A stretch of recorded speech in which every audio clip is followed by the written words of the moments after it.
Ces images sont inadmissibles et contraires à l'éducation. C'est pourquoi les enseignants de cette école, Institut Ouangata, située sur le croisement Itaga-Ouangata, ont sonné la lalie de la situation calamiteuse que traverse Épée Ouangata. L'école centre des votes des élections de 2018 où l'honorable Eliezer Ntambwe-Poshi a fait cet exercice démocratique en mettant son bulletin de vote dans l'urne. Les députés les mieux élus de la ville, province de Kinshasa, Eliezer Ntambwe était attentif à la préoccupation de la direction de l'école historique, va remettre 100 bancs neufs pour pallier à cette difficulté.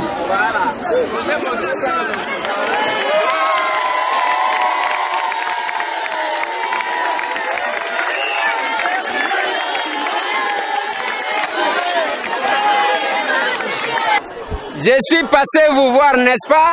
Oui. Parce que nous tous, nous sommes passés par les bancs de l'école, n'est-ce pas? Oui.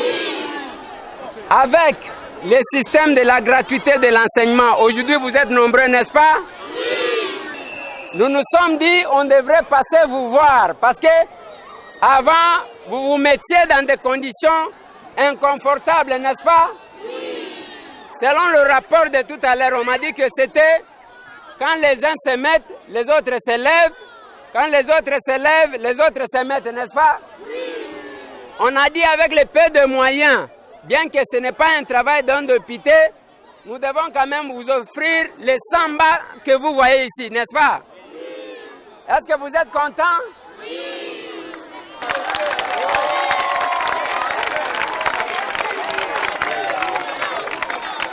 Voilà les petits conseils que je vous donne. Il faut prendre au sérieux les études. Parce que si vous n'étudiez pas bien, vous serez toujours complexé. Vous m'entendez? On va commencer à se moquer de vous qui n'avez pas étudié. Alors, vous avez l'occasion d'étudier. Et le programme de la gratuité qu'on a instauré, bien que ça a commencé à l'école primaire, c'est pour bénéficier au grand nombre. Vous m'entendez? Alors, prenez le temps de bien étudier parce que vous êtes le futur de notre pays, n'est-ce pas? Oui. Parmi vous, il y a le ministre, n'est-ce pas? Oui. Parmi vous, il y a le prochain chef de l'État, n'est-ce pas? Oui. Parmi vous, il y a le prochain mandataire, n'est-ce pas? Oui. Ok, merci beaucoup.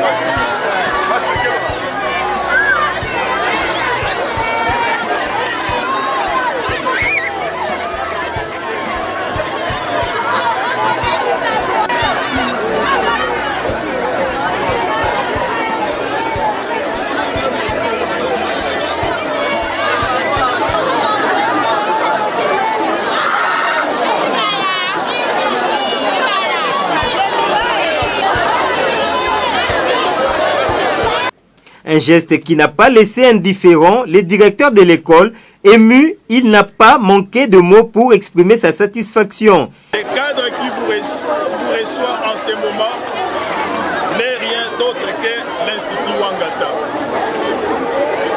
Cette école a été, à la date du 30 décembre 2018, le centre de vote. Sans vous flatter, vous étiez le candidat le mieux élu. Nous avons tenu à vous dire à cette occasion. Le président de la République, M. Félix Antoine Tshisekedi Tshilombo, dans sa vision sur l'éducation, a décrété la gratuité de l'enseignement. Chose louée par tous les parents qui, pendant près de 2 décennies, ont pris en charge les enseignants. Toutefois, la gratuité qui a permis de récupérer plus d'1 million d'enfants à l'école nous a posé de sérieux problèmes, notamment les triplements des effectifs. L'Institut Ouangata qui a clôturé l'année scolaire 2018-2019 avec 418 élèves, en compte aujourd'hui 1115. D'où une sérieuse difficulté s'est posée, c'est-à-dire celle de banc. La grande interrogation était de savoir comment distribuer l'enseignement aux élèves assis à même les sols, voire aux classes terminales. La problématique de banc s'est posée avec force. Nous avons résolu d'écrire à certaines autorités, dont certaines sont passées par ici. Messieurs l'honorable, sans flatterie, sans coloration politique, sans fanatisme aveugle, vous avez prouvé à la face de la nation que vous avez été élu par le peuple et pour le peuple. Car votre générosité et votre amour face à cette population s'est manifesté par ce geste combien inestimable et incalculable. Je vous remercie.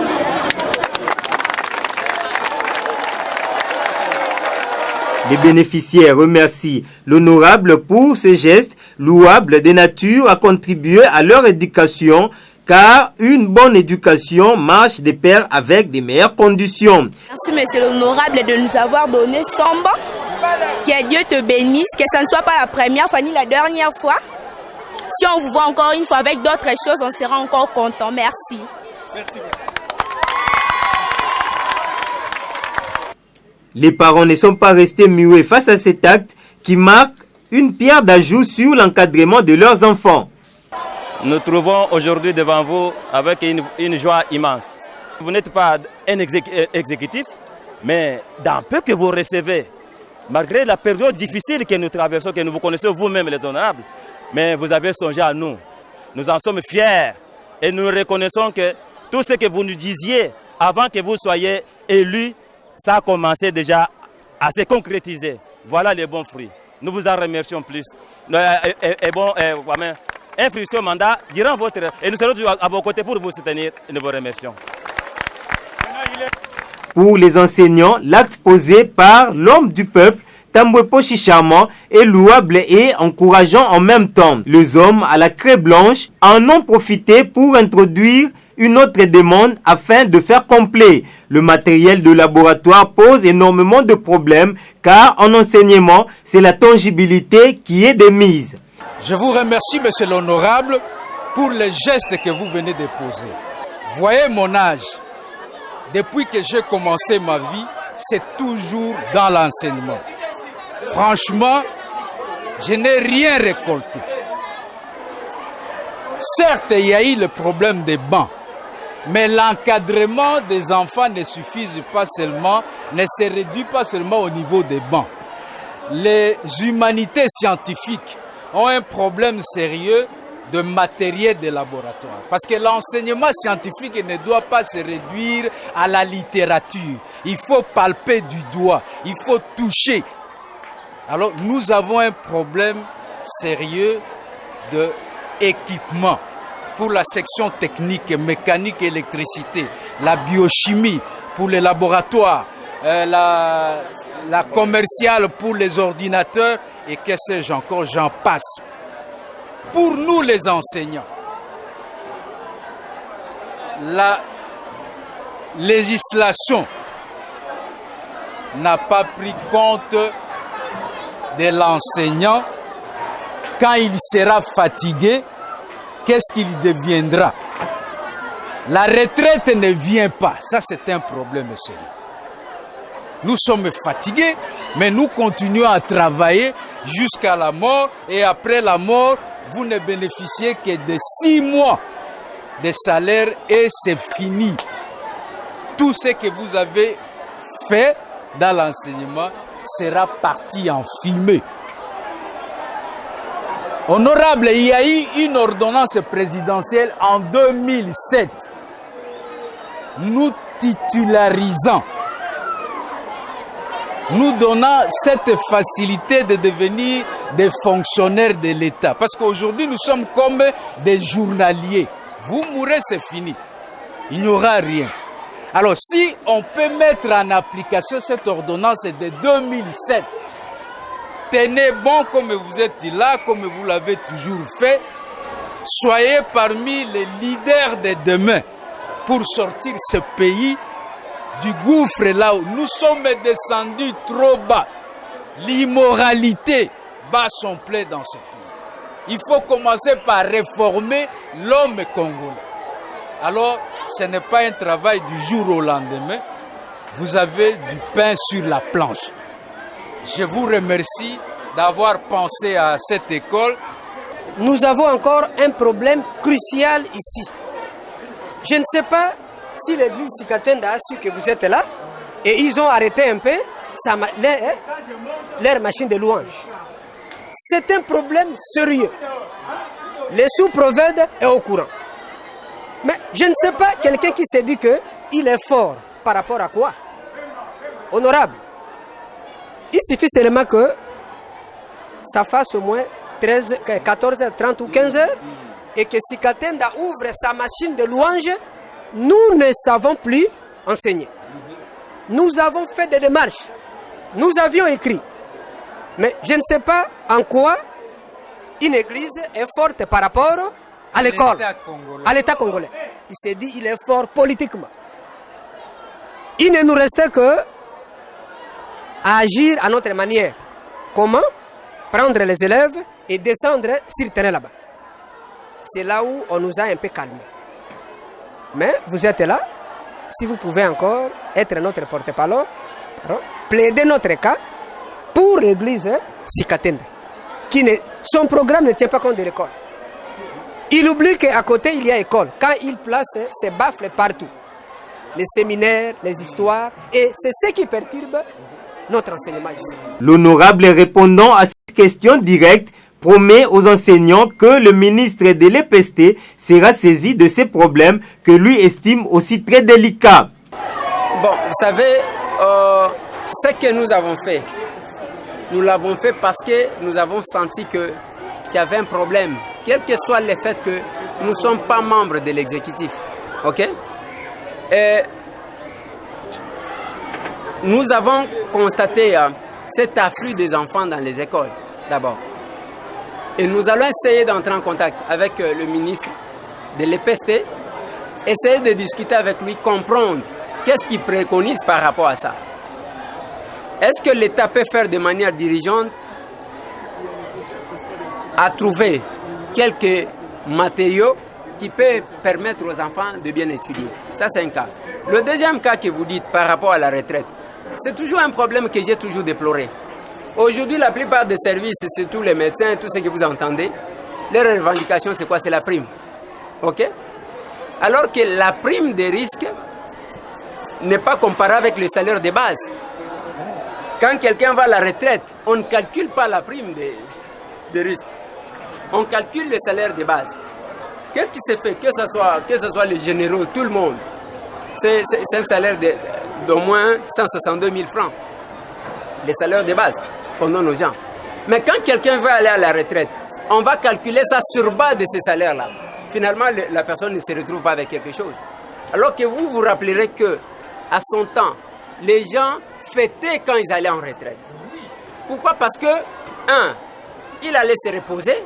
Comme il allait se reposer, on lui accordait la possibilité de s'acheter une voiture parce qu'on doit lui donner les moyens qui peuvent lui aider à bien vivre jusqu'à sa mort. À son temps, vous allez constater que la retraite, la personne pouvait s'acheter une parcelle, pouvait s'acheter une voiture, pouvait être bien. Investir dans les champs. Oui, investir dans les champs, aller dans une ferme, par exemple. Mais aujourd'hui, ce n'est plus le cas. Donc, c'est le combat de tous les jours. Il ne faut pas que les agents de l'État deviennent des clochards. En ce qui concerne l'ordonnance présidentielle dont vous avez fait allusion, Oui, de 2007. oui, nous en avons besoin, parce que moi, je n'en ai pas. Nous en avons besoin, parce que ça peut nous permettre d'orienter nos actions politiques pour répondre tant soit peu à vos préoccupations. En ce qui concerne le tapage, moi je vais mettre l'école en contact avec M. Tengelito. Ok? C'est lui le ministre provincial de l'Intérieur. Je l'ai vu sur qu'il est en train de ravir le baffle et tout ce que vous voulez, pour qu'ils prennent contact avec l'Église, pour leur dire qu'il y a un temps pour toutes choses. Il y a le temps de prier, et il y a aussi le temps de laisser les autres vaquer à leurs occupations. Mais la question que nous avons aussi à Kinshasa, on veut imposer, chacun veut imposer sa religion à tout le monde, à tous les membres de son quartier. C'est là que j'ai toujours félicité l'Église catholique. Ils ont leurs baffles qui ne se font pas entendre, même par les voisins. C'est pour la consommation interne. Mais chez nous, j'ai connu les mêmes problèmes. Là où moi j'habite, il y a une église à côté. Donc à partir de 15 h, je ne peux pas être à la maison. Parce qu'il y a tellement de bruit, si vous essayez de parler, non.